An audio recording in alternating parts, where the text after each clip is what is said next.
Lijep pozdrav iz Sarajeva, pratite Forbes Magazin. Ja sam Ekipa u narednih 15 minuta pogledajte kako je protekla sedmica izgledala iz ugla biznisa i ekonomije, ko su naši ovosedmični sagovornici i šta su to najnovije vijesti svijeta.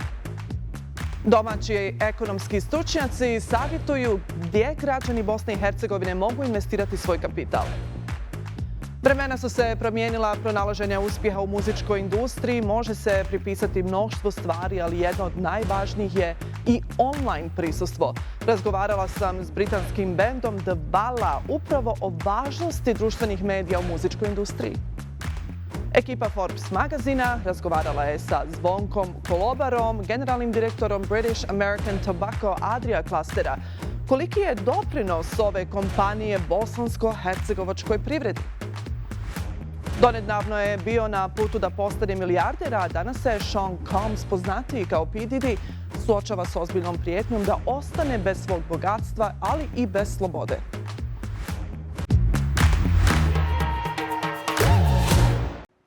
U vremenu ekonomskih neizvjesnosti i rapidnih promjena na tržištu, pitanje u šta uložiti novac postaje sve važnije. U 2024. godini investitori se suočavaju sa mnoštvom opcija, ali i izazova. Investicijsko, zlato, nekretnine, dionice, kriptovalute, štednja obično se spominju kao 5 najpopularnijih vrsta ulaganja danas. Ovom spisku sigurno treba dodati investicijske opcije u sektoru tehnologije i sektoru svakako energije. Kada je o Bosni i Hercegovini riječ, iz ovoga što pokazuju zvanične statistike, evidentno je da građani velike količine novca i dalje čuvaju bankama prije nego što ih ulažu u dionice, na primjer. Štednja stanovništva u bankama Bosne i Hercegovine u prošloj godini premašila je 13 milijardi konvertibilnih maraka. Pitanje koje se nameće je koliko je ova statistika posljedica investicijskih mogućnosti u našoj zemlji i slabe informiranosti građana o mogućim opcijama ulaganja kao prilikama za povrat uloženog novca. Domaći ekonomisti i stručnjaci savjetuju gdje građani Bosne i Hercegovine mogu investirati svoj kapital. Potražite na forbes.com. Ministri vanjskih poslova država članica Evropske unije potvrdili su u ponedjeljak 14. paket sankcija protiv Rusije na sastanku u Luksemburgu, na kojem bi također mogli otvoriti put za isplatu prihoda od zamrznutih ruskih sredstava upravo Ukrajini. Najnoviji paket uključuje zabranu izvoza ruskog ukapljenog plina u treće zemlje preko evropskih morskih voda i luka. Zabranjuje se također prekrcavanje plina, odnosno gasa, s brod na brod i broda na kopno. Ovaj paket uključuje i zabranu političkim strankama, nevladinim organizacijama, think tankovima i medijima iz Evropske unije da primaju novac iz Rusije. Također donosi nove mjere za sprečavanje izbjegavanja sankcija.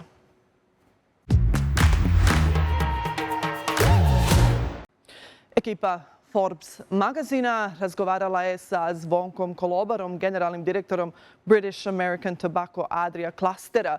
Koliki je doprinos ove kompanije bosansko-hercegovačkoj privredi i koliki je izazov upravo crno tržište za njihovo poslovanje? Saznajte u nastavku. Vedran Drljević. British American Tobacco značajno doprinosi bosansko-hercegovačkoj privredi. Pored njihove komercijalne i marketinške organizacije imaju još 400 prodajnih mjesta i novina. Direktno zapošljavamo preko 1000 ljudi, a indirektno još i više kroz naše poslovne partnere. U državni proračun Bosne i Hercegovine prošle godine smo uplatili 336 milijuna maraka, a kao jedna od globalnih multinacionalnih kompanija postavljamo visoke standarde korporativnog upravljanja i omogućujemo međunarodnu karijeru našim ljudima. Kompanija BAT ima krilaticu bolje sutra, koja je vizija izgradnje bezdivnog svijeta. A crno tržište je i dalje izazov u Bosni i Hercegovini. U zadnjih par godina napravljen je jedan ozbiljan pomak uz razumnu akciznu politiku, uz jedan ozbiljan rad državnih agencija za provedbu zakona. Prije svega uprave za indirektno oporezivanje, DGS-a, SIPE i ostalih inspekcija koji su doprinijeli da se udio crnog tržišta značajno smanji. Vidimo i povećane prihode državnog proračuna na osnovu toga. Recimo u 2023. godini je po osnovu trošarina i PDV-a na duhanske proizvode uplaćeno 440 milijuna maraka više nego u 2020. godini. To je ozbiljan pomak, složit ćete se. Ali crno tržište još uvijek ostaje problem u BiH. Prema zadnjem istraživanju Ipsosa iz 2023. crno tržište predstavlja 35% ukupne potrošnje duhanskih proizvoda. Složit ćete se što je ozbiljan gubitak, deseci milijuna maraka koji bi inače završili u državnom proračunu, završavaju negdje drugdje. Generalni direktor BAT Adria regije za kraj apeluje da se i dalje nastavi sa razumnom akciznom politikom i da se nastavi i dalje aktivan rad na suzbijanju crnog tržišta, jer je Bosna i Hercegovina za njih veoma važno tržište.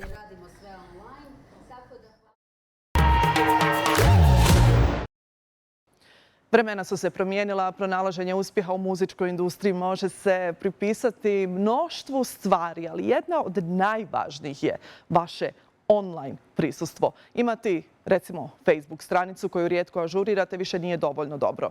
Fanovi žele više i fanovi zaslužuju više i bolje žude za sadržajima u različitim formatima, iako ih ne hranite, konkurencija sigurno hoće. Mladi umjetnici su sada i social media menadžeri. Razgovarala sam sa britanskim bandom The Vala. Ovi momci su mi ispričali kako njihova muzika neće stići nigdje ozbiljnije ukoliko na Instagramu, recimo, ne budu imali 50.000 pratilaca. So, we've had lots of music and we really like it. I'm afraid, though, we do not sign anyone with under 50,000 followers on TikTok or Instagram. 50,000 on Instagram? Yeah. But I'm afraid you haven't reached that yet, so sorry, it's a no from us. Okay, great. Thanks. Potential. Okay, I understand. Bye-bye, Hamish. Stay safe. All right, we've seen the reel on Instagram when you were below 50K followers and you needed that. You were in talks with major label for the past 2 months, and then they were coming to your show, but they needed the 50K. And if I'm not mistaken, you're at 85.2K followers now. Has anything changed? And let's discuss how much social media is actually bringing you that friction from major labels. Yeah, well, it's definitely changed a lot. We've been talking to a lot more labels since then. People are a lot more interested in talking to us.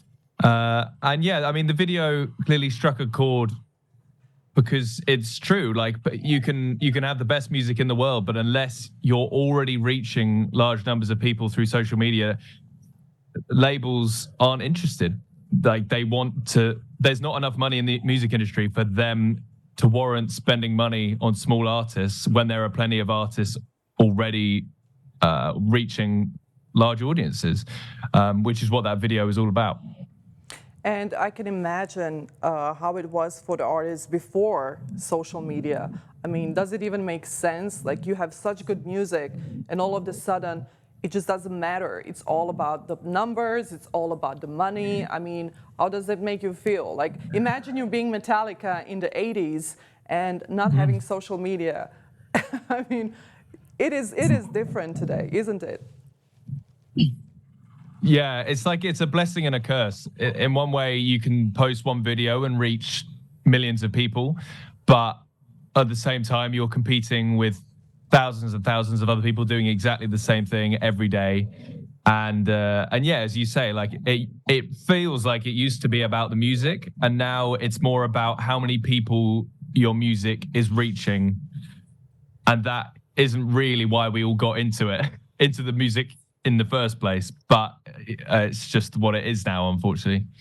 And now that you are at 85.2K, will that offer be on the table? I don't think we'll be taking that offer, to be honest with you. It was probably a little bit too good to be true, really, in the end. So we now that we've hit that following, it's we're confident we can do it without them. That's really great. That's actually great. How do you engage with your audience? Who is your audience? How do you engage with them through social media? And what do they find interesting, especially on Instagram? Because you have the most following you have on Instagram. Yeah. I was going to say, you want, for Instagram, you want short, snappy videos that are going to get people, boom, captured in the moment. And then it's normally the ones that get them are the water balloon ones, and also the facts about our bands. They love that. Yeah, they really like... Sorry, no, go for it. No, Sorry, go ahead. I was going to say they really like finding out about what it's like for us. I think that's our most engaging content, is people are fascinated with what it's like to be in our position, because it's quite an unusual position and everything that goes with it. I think that's our best content comes from talking about that.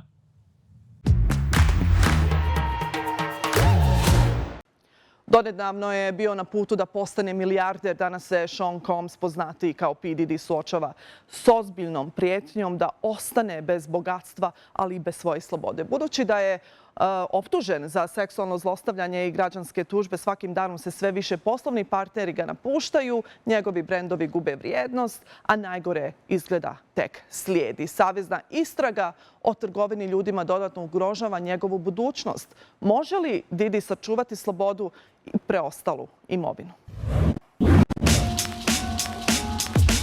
Sean Combs was once on a glide path to becoming a billionaire. But as sexual assault allegations, which Combs has denied, continued to mount, business partners have fled, and his brands have become increasingly worthless. And the worst news may be yet to come. As he rose in the music world, Combs famously projected confidence wherever he went, starting with his ascent from Uptown Records' intern to founding Bad Boy Records in 1992. From there, Combs was behind some of hip-hop's most legendary history, stoking the famed East Coast-West Coast rap rivalry, producing the posthumous #3 Billboard hitting release of the notorious B.I.G.'s Ready to Die, signing Biggie's widow, Faith Evans, along with other stars like Mace and later, Machine Gun Kelly and Janelle Monáe. And hip-hop was just the beginning. Over the past 2 decades, he expanded his business across several lifestyle categories, including the Sean John fashion and fragrance lines, a wildly successful Ciroc vodka partnership with British spirits conglomerate Diageo, and founding the Revolt TV network. Over that period, he earned nearly $1 billion. In 2019, Forbes estimated Combs' personal wealth at $740 million. Both Combs and his team later claimed that he was a billionaire, despite offering no documentation to back up the claim.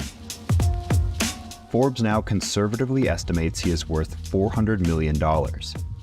Combs and his representatives did not respond to requests for comment on Forbes' net worth estimate, or any questions pertaining to the abuse allegations, which he has categorically denied. In April 2023, federal agents raided his homes in Miami and Los Angeles as part of a sex trafficking probe, according to several news organizations. It is unclear if Combs is the target of that investigation. Last November, his ex-girlfriend and former Bad Boy artist Cassie Ventura filed a lawsuit accusing him of rape, sexual assault, and beatings that went on for more than a decade. Combs and Ventura settled her lawsuit the day after it was filed. Combs said the settlement was not an admission of wrongdoing. The same month that Ventura filed her lawsuit, 2 more women came forward and filed lawsuits under New York's Adult Survivors Act, accusing Combs of sexual abuse, beatings, and forced druggings. 4 additional suits by individual plaintiffs accusing Combs of sexual assault, forced sexual encounters, and forced druggings were filed in New York between December 2023 and May 2024, including one from Combs' former producer, Rodney Low Rod Jones.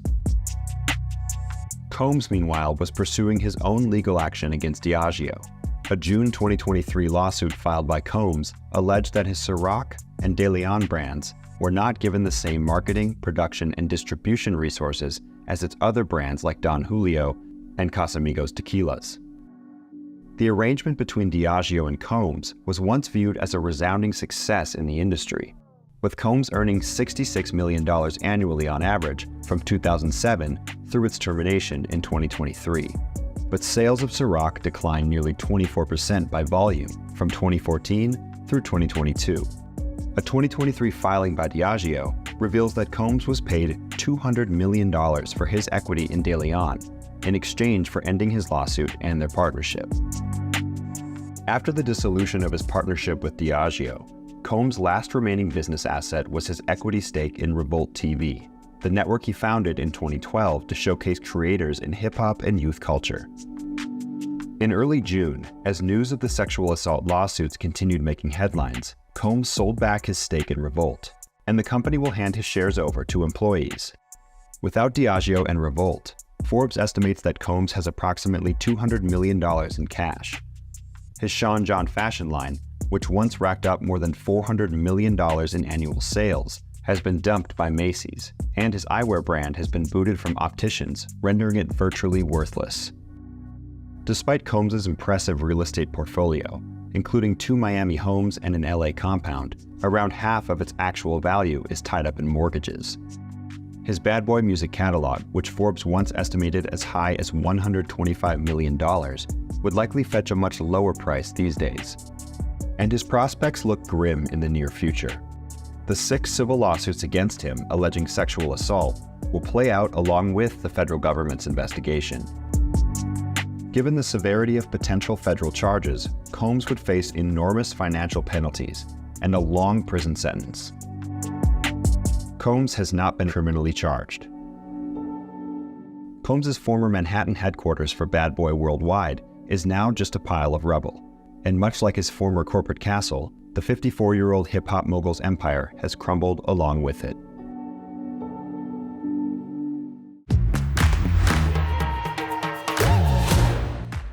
Toliko u ovosedmičnom Forbes magazinu. Ove i ostale vijesti iz svijeta biznisa, ekonomije, kao i naše ekskluzivne intervjue čitajte na našem sajtu forbesbih.com. A mi se ponovno vidimo, gledajte N1 i čitajte Forbes.